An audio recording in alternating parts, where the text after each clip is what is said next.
Hello everyone and welcome to my vlogs. जो लोग मेरे साथ काफ़ी टाइम से जुड़े हुए हैं, मेरे रेगुलर व्यूअर्स हैं, thank you so much for coming back. और अगर आप न्यू व्यूअर हैं तो डू सब्सक्राइब माय चैनल।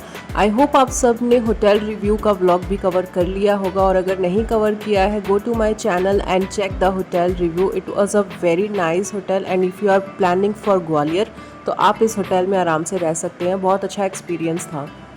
तो अब 2 डे आउट करने के लिए बहुत ज़रूरी है पेट पूजा करना, और पेट पूजा करने के लिए हम अब चल पड़े थे रेडी होकर के अपना ब्रेकफास्ट लेने के लिए। मैं आपको दिखाती हूँ कि ब्रेकफास्ट में हमारे पास क्या क्या था। आइटम्स यहाँ पे बहुत सारी थी, बट जो मेन था दैट इज़ फ्रूट और शेक यहाँ पे थोड़े से अलग थे, और लस्सी मैंने यहाँ फ़र्स्ट टाइम देखी थी तो वो भी थी। खाने में यहाँ बहुत सारी चीज़ें थी, मसाले वगैरह बहुत नॉमिनल से थे, तो बच्चे आराम से खा सकते हैं। बाय द वे पीहू खाना इतना अच्छे से नहीं खाती है, तो उसने यहाँ भी अपने नाटक स्टार्ट किए थे, बट चलो एनी हाउ बच्चे ने इन्जॉय किया, वही बहुत अच्छी बात है। अब हम यहाँ से ब्रेकफास्ट कर चुके थे। ब्रेकफास्ट करके हम आए थे ऊपर अपना हैंड बैग कैरी करने के लिए, और हैंड बैग लेने के बाद और बच्चों का छोटा मोटा और सामान लेने के बाद, जो कि थी पीहू की वाटर बॉटल और छोटे बेबी का दूध, डाइपर और जो और छोटी छोटी चीज़ें हम लेकर के अब चल पड़े थे कार में। कार में हम बैठे हुए थे आराम से। पीहू को मैंने उसको दे दिए थे फेवरेट गॉगल्स। हमने यहाँ पे कैब करी थी क्योंकि हम अपनी कार से जाना नहीं चाह रहे थे, क्योंकि बिंगू जी थक गए थे काफ़ी ज़्यादा। अब हम जो हम डेस्टिनेशन कवर करी थी दैट इज़ सन टेम्पल।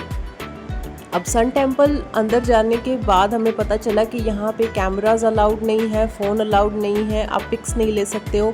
तो यहाँ पे उन्होंने फ़ोन हमारे पहले ही ले लिए थे, जो कि चीज़ मुझे अच्छी नहीं लगी, क्योंकि जब बंदा आता है तो फ़ोटोज़ भी क्लिक करता है और कुछ वीडियो वगैरह भी बनाने की थोड़ी सी चाह रखता है, तो वो चीज़ यहाँ पे बिल्कुल भी नहीं हुई। तो एनी हाउ हमने यहाँ पे ज़्यादा टाइम वेस्ट नहीं किया अपना। और जिनको नहीं पता है सन टेम्पल कैसा है, तो मैं बता दूँ, कोणार्क का जो सन टेम्पल है ये एग्जैक्ट उसी की कॉपी है। मे बी द केस कि उसी की ज़्यादा साइंटिफिक रीज़न भी हो, बट वो चीज़ मुझे कंफर्म नहीं है। तो ऑलमोस्ट वैसा सा ही लग रहा था देखने में। तो अब यहाँ से हम चल पड़े थे दूसरे डेस्टिनेशन को कवर करने के लिए, लेकिन जो दूसरा डेस्टिनेशन था दैट इज़ सिंधिया पैलेस, वहाँ पर भी सेम प्रॉब्लम थी, बट मैं उसका एक सेपरेट व्लॉग इस व्लॉग के बाद बना रही हूँ, क्योंकि वहाँ पे वीडियोज़ अलाउड नहीं थी, फ़ोटोज़ अलाउड नहीं थी। तो जो मैं जैसा कवर कर पाई मैंने उस व्लॉग में कवर कर लिया है। आई होप आप सब कल आएंगे और दोबारा से व्लॉग चेकआउट कर लेंगे। तो अब सिंधिया पैलेस भी कवर करने के बाद हम वापस जब कैब में बैठे थे, तो पीहू बहुत ज़्यादा थक गई थी और उसको प्यास लग रही थी, क्योंकि बहुत ज़्यादा गर्मी थी। तो उसको मैंने दे दी थी फ्रूटी। मीशू भी थका हुआ था, लेकिन वो मेरी गोदी में आकर के आराम से सो गया था। अब हम चल पड़े थे ग्वालियर किले की तरफ। अगर आपको नहीं पता है तो ये एक पर्टिकुलर पहाड़ी है ग्वालियर के आउटर बाउंड्री पे, जहाँ पे सिंधियंस का स्कूल है। उन्होंने शायद एक गुरुद्वारा बनाया हुआ है, और उन्हीं का ही ऑलमोस्ट सारा कैंपस उन्हीं का ही है ग्वालियर किले की। शायद वो टेक केयर भी वही करते हैं। अब मैं आपको दिखाती हूँ गुरुद्वारे के अंदर का पोर्शन। ये गुरुद्वारा बहुत हाइट पे था, बहुत गर्मी थी और दोनों बच्चे सो रहे थे, इसीलिए हम वहाँ पे नहीं गए थे। हर गुरुद्वारे की एक बहुत अच्छी बात होती है कि वहाँ पे फ्री पार्किंग होती है, और लंगर हमेशा वहाँ पे फ्री होता है, जो कि मैं जब अभी ग्वालियर जाके आई हूँ तो मुझे और कहीं ऐसा कुछ देखने को मिला नहीं।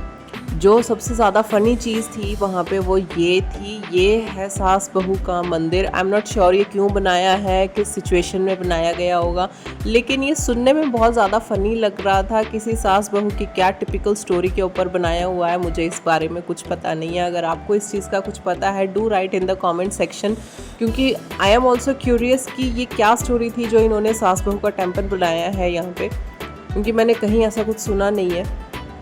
अब हम यहाँ से भी कवर करते हैं, और डाउनफॉल की तरफ मैं आपको दिखाती हूँ। दोनों तरफ बुद्धास की बहुत बड़ी बड़ी मूर्त थी, जो कि देखने में बहुत अच्छी लग रही थी, और जहाँ तक है वो लग रहा था कि बहुत पुरानी है, उसी टाइम की स्टोन एनग्रेविंग करी हुई थी। लुक एट दिस, ये बहुत ज़्यादा बड़े फिगर्स थे और बहुत अच्छे लग रहे थे देखने में।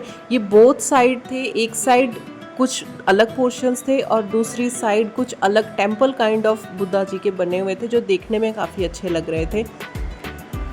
अब ये सारा डाउनफॉल की तरफ दोनों तरफ के मंदिर कवर करने के बाद आई थिंक आपको थोड़ा सा आइडिया लग गया होगा कि ग्वालियर आप कहाँ कहाँ जा सकते हैं। अगर छोटे बच्चे हैं तो कहाँ जा सकते हैं, और अगर आप सारे बड़े हैं तो भी आप कहाँ कहाँ कवर कर सकते हैं। आई होप ये वाला व्लॉग आपको अच्छा लगा होगा, और अच्छा लगा होगा तो कल सिंधिया पैलेस का भी व्लॉग ज़रूर कवर कीजिएगा। Till then bye bye.